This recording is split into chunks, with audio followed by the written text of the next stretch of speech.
Hi, welcome to TV. ప్రభుత్వాలు కూలడం అంటే సామాన్య విషయం కాదు. ఇటీవల కాలంలో ఇది కామన్గా మారిపోయింది. ప్రభుత్వాలు కూలిపోవడానికి చాలా వరకు ప్రజాగ్రహమే కారణం అవుతుంటుంది. మరి తెలంగాణ రాష్ట్రంలో కూడా ప్రజలు ఇదే ఫీల్ అవుతున్నారా? అంటే దీనికి సమాధానం అధికార పార్టీ ఎమ్మెల్యేనే చెబుతుండడం అందరికీ ఆశ్చర్యాన్ని కలిగిస్తుంది. ప్రత్యర్థి పార్టీలు ప్రభుత్వం మీద ఇలాంటి బాంబులు పేలుస్తున్నారంటే ఆరోపణల కిందే వస్తాయి. కానీ అధికార పార్టీ ఎమ్మెల్యేనే నేపాల్ మోడల్ అంటూ వ్యాఖ్యానించడం ప్రజల్లో కూడా ఆలోచనను రేకెత్తిస్తుందని కొంతమంది రాజకీయ విశ్లేషకులు అంటున్నారు.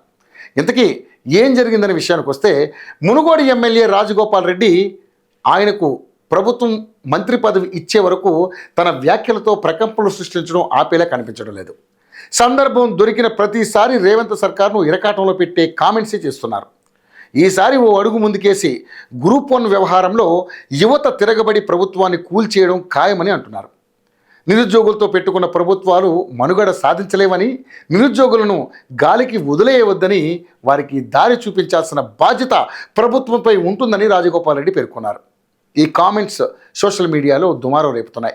కాంగ్రెస్ ప్రభుత్వం చేస్తున్న తప్పులను సొంత పార్టీ నేతలే విమర్శిస్తున్నారని, ఇప్పటికైనా రాష్ట్ర ప్రభుత్వం వాస్తవంలోకి రావాలని, ఆత్మ విమర్శ చేసుకోవాలని సూచిస్తున్నారు. లేని పక్షంలో కాంగ్రెస్ పార్టీ కాలగర్భంలో కలిసిపోతుందని, ప్రజల సమస్యలు పరిష్కరించని ప్రభుత్వం హంగు ఆర్భాటాలు చేయడం వెనక ఆంతర్యం ఏంటని వారు ప్రశ్నిస్తున్నారు. రాజగోపాల్ రెడ్డి నేపాల్ మోడల్ను ప్రస్తావించడం ఒక వ్యూహాత్మక చర్యగా కనిపిస్తుంది. గతంలో నేపాల్లో రాజకీయ అనిశ్చితి, ప్రభుత్వాల పతనం వంటివి చోటు చేసుకున్నాయి. అదేవిధంగా తెలంగాణలో కూడా నిరుద్యోగుల ఆగ్రహం ప్రభుత్వం కూలిపోయే స్థాయికి చేరుకోవచ్చని ఆయన హెచ్చరించారు. ఈ పోలిక ద్వారా ఆయన కేవలం సమస్యను ఎత్తి చూపడమే కాకుండా అది ఎంత తీవ్రమైందో కూడా సూచించారు. ఈ వ్యాఖ్యలు కాంగ్రెస్ ప్రభుత్వానికి ఒక కఠినమైన హెచ్చరికగా మారాయి.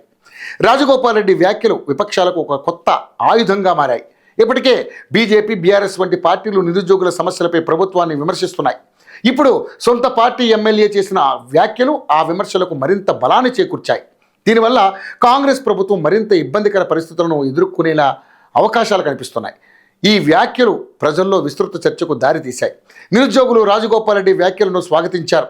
ప్రభుత్వం తమ సమస్యలను పట్టించుకోవడం లేదని, రాజగోపాల్ రెడ్డి మాట్లాడింది సరైనదేనని వారు భావిస్తున్నారు. ఈ వ్యాఖ్యలు ప్రభుత్వంపై ప్రజల్లో ఉన్న అసంతృప్తిని మరింత పెంచాయి. మొత్తంగా కోమటిరెడ్డి రాజగోపాల్ రెడ్డి చేసిన వ్యాఖ్యలు తెలంగాణ కాంగ్రెస్ ప్రభుత్వానికి ఒక పెను సవాలుగా మారాయి.